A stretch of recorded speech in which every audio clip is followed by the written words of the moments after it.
Fala galera, beleza? Léo Azevedo aqui do canal Papo de Vascaíno. E como prometido a vocês aí, hoje nós viemos aqui analisar alguns fatores que nos preocupam e saber qual é o norte do Vasco, né?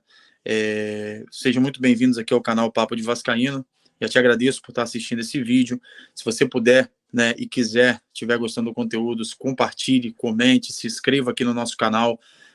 O botão tá logo aqui embaixo e vai ser de grande valia para a gente, porque a gente cresça aí no cenário do YouTube, né? Sempre com notícias verdadeiras, trazendo informações que agreguem valor, pensamentos e reflexões que possam somar, né, para o Clube de Regatas Vasco da Gama.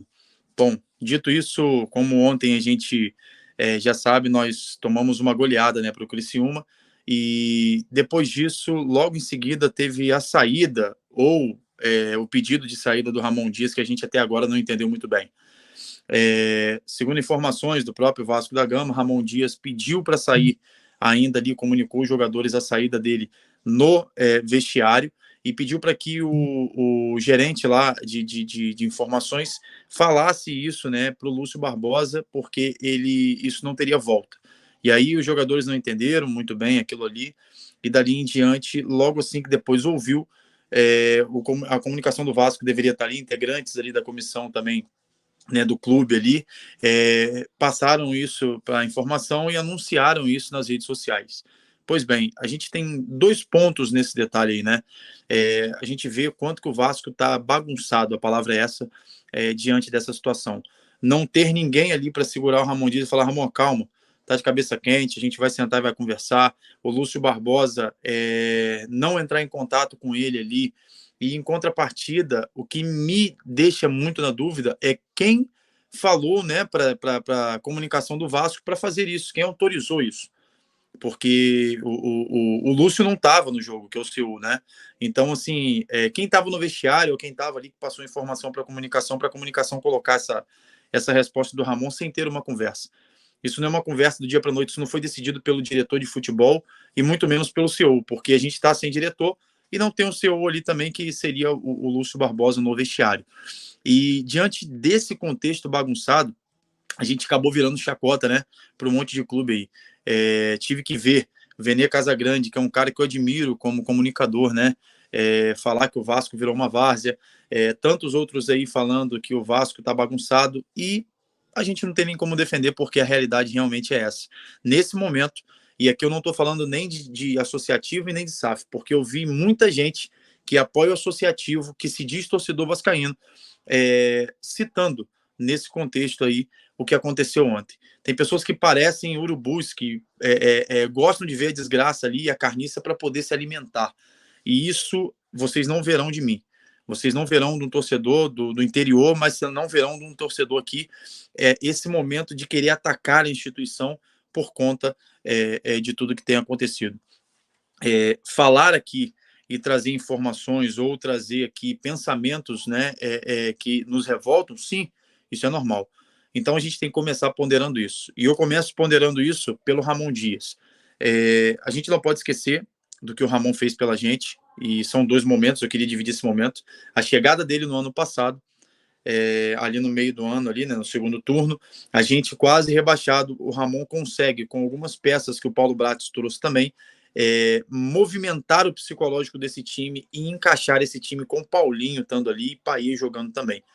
Isso fazendo ali, Gabriel Peck numa ponta, Verrete, fizemos jogos excelentes, jogos que tivemos pontuação de Libertadores no segundo turno. E isso é uma verdade.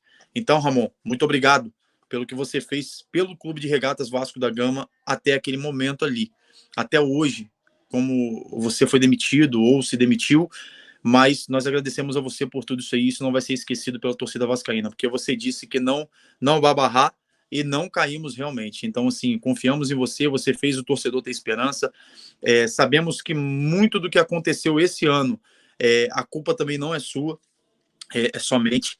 A culpa está ali voltada também para a direção, que logo assim que a gente vira o ano e logo assim que a gente fica na primeira divisão, o Lúcio Barbosa demite o Paulo Bratis. E vocês lembram claramente disso, dizendo que o Vasco estava pensando coisas grandes, e dias depois chega Alexandre Matos, que era um nome no cenário nacional absurdo, vem do Atlético Paranaense para o Vasco, e a gente já sabe tudo o que aconteceu aí com o Alexandre Matos, a gente não tem por que ficar falando isso aqui. Também o Ramon Dias também pediu os jogadores que não vieram, a 777 não atendeu, e aí a gente tem que entender também a culpa da 777 nisso, a lentidão, e além da lentidão, a não aprovação. Porque é muito contraditório você pensar em jogadores como aprovar João Vitor, Adson, Rojas, e não aprovar jogadores como o Breno Lopes, o próprio Breno Lopes, ou aprovar, de repente, o Ferreirinha, que foi procurado e não pôde vir porque a 77 não quis.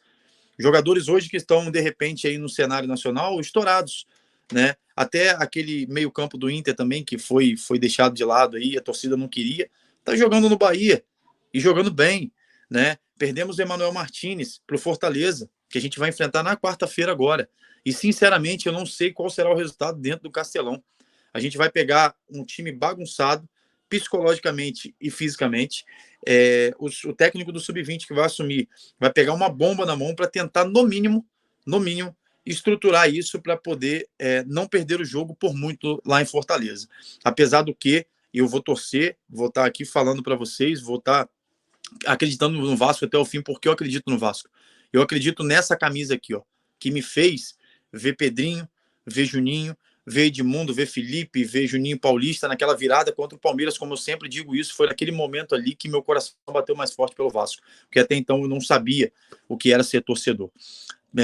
E a gente tem que torcer sim na quarta-feira, porém é complicado pensar, né, que a gente toma uma goleada pro Criciúma e a gente vai ganhar o Fortaleza dentro do Castelão, apesar de que o Vasco, quando todas as vezes que teve que propor jogo, acabou sofrendo mais e não jogando tão bem assim. Quando o Vasco é atacado e tem que ser reativo, o Vasco consegue ainda fazer um bom jogo, assim como foi contra o Fluminense e como o Bragantino também lá em Bragança Paulista.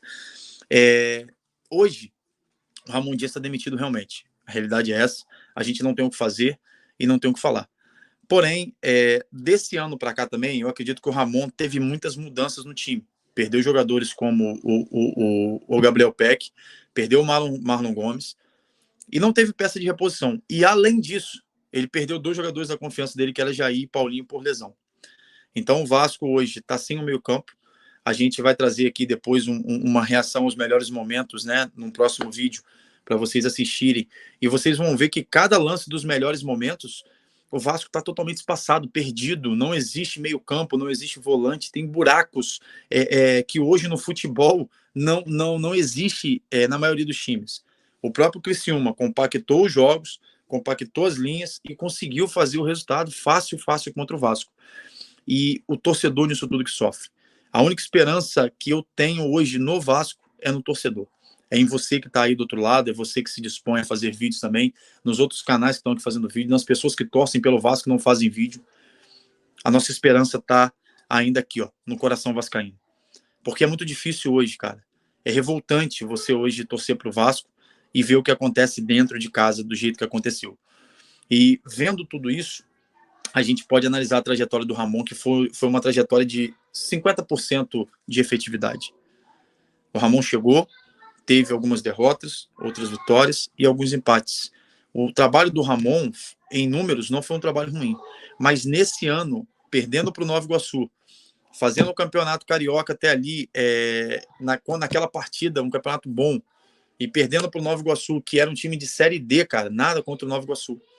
E posteriormente, a gente vendo o vídeo, né, dessa situação do Vasco contra o Nova Iguaçu, depois também contra a questão do Campeonato Brasileiro. A gente começa bem contra o Grêmio, ali povoando o meio campo, com 2 atacantes. Depois disso, a gente vai para o jogo do Bragantino, faz um bom jogo também, mas acaba depois sucumbindo, na verdade, ao 2-1. E depois disso, a gente foi e contra o Fluminense fez um jogo bom e fomos roubados, a realidade é essa, em 2, 3 lances ali. E aí a gente chega para o Criciúma, você vê que é uma oscilação terrível. Ramon Dias muda, achando que vai dar certo, e bota 2 volantes ali que estavam se embolando, que é o Hugo Moura e o Sforza. Eles se embolaram o tempo inteiro, eles estavam indo para o mesmo lado o tempo inteiro, não estava tendo abertura de campo. Por isso, anularam o Ryan. E aí vem outros questionamentos. Esse foi o questionamento do time ontem. O time falhou, Ramon Dias falhou, mas a forma como o Ramon Dias deixou o clube, Se foi ele que pediu para sair, depois ele está usando o clube, ele está errado também. A gente sabe disso. E aí a gente pode tentar ver que a gente pode ver a bagunça que está o Vasco. Porque não tem ninguém para chegar ali e falar assim, olha, calma, quem manda aqui sou eu. Amanhã a gente vai conversar de cabeça fria, não anuncia nada. Hoje todo mundo para casa, amanhã todo mundo no clube para a gente conversar. Reunião hoje, que desce, mas nada disso aconteceu. Tiveram aí as situações. O time do Vasco, né, na verdade, hoje não tem uma direção, não tem um cara de pulso, porque, na verdade, o Lúcio Barbosa não tem pulso. Ele veio falar que o Vasco seria grande, pensaria grande, porque ele é um vascaíno, mas talvez ele estivesse falando mais como torcedor do que tudo. E isso não é possível hoje. E até agora eu não vi, nesse momento que eu estou gravando esse vídeo, eu não vi o Lúcio Barbosa, alguma notícia que o Lúcio Barbosa vai se posicionar, entendeu? Que vai se posicionar. Aí eu estou esperando a posição dele, porque ele que hoje é o cara do time. Hoje ele é o cara do Vasco. Hoje ele é o elo do Vasco com a 777. E aí, o que vai acontecer? Nós ficamos um mês sem diretor de futebol e trouxeram o diretor de futebol do Cruzeiro que estava sendo contestado lá. Não vou falar dele porque eu não sei como é que ele trabalha. Nós estamos desde janeiro sem patrocínio master e dizendo que o Vasco não precisa de patrocínio master, não sentou com ninguém. Até então, a especulação é que ontem sairia o patrocinador master no clube e nada disso aconteceu. E aí hoje a gente está sem técnico, sem diretor de futebol que não chegou, com um jogo contra o Fortaleza e sem o patrocinador master. E a minha pergunta é para você, torcedor, onde a gente vai parar? A minha pergunta é para você, e queria ver seus comentários aqui, o que o Vasco vai fazer diante disso tudo? O que o Vasco vai fazer diante disso tudo? E é isso que eu queria pedir a você, já deixando esse vídeo aqui, com a minha indignação e aguardando muito a resposta do senhor Lúcio Barbosa. Aguardando demais essa entrevista dele, talvez, para poder explicar o que tem acontecido no Vasco. E se alguém errou dentro do Vasco, com essa comunicação que não deveria ter tido, sem autorização, deve ser demitido todo mundo. O Vasco não pode continuar essa bagunça. Essa camisa aqui é centenária. O Clube de Regatas Vasco da Gama é maior do que todos vocês que estão. 777, Lúcio Barbosa, Ramon Dias, comunicação, não interessa. Pedrinho, associativo, a podridão da política que sempre afundou o Vasco. O Clube de Regatas Vasco da Gama não vai ser morto por vocês. Pode ter certeza disso, porque aqui existe um torcedor e a torcida vascaína é quem sustenta esse clube e vai continuar sustentando. Muito obrigado por esse vídeo e obrigado por assistir. Peço mais uma vez a vocês, comente, compartilhe, curta e até a próxima, se Deus quiser. Saudações vascaínas e um bom domingo a todos.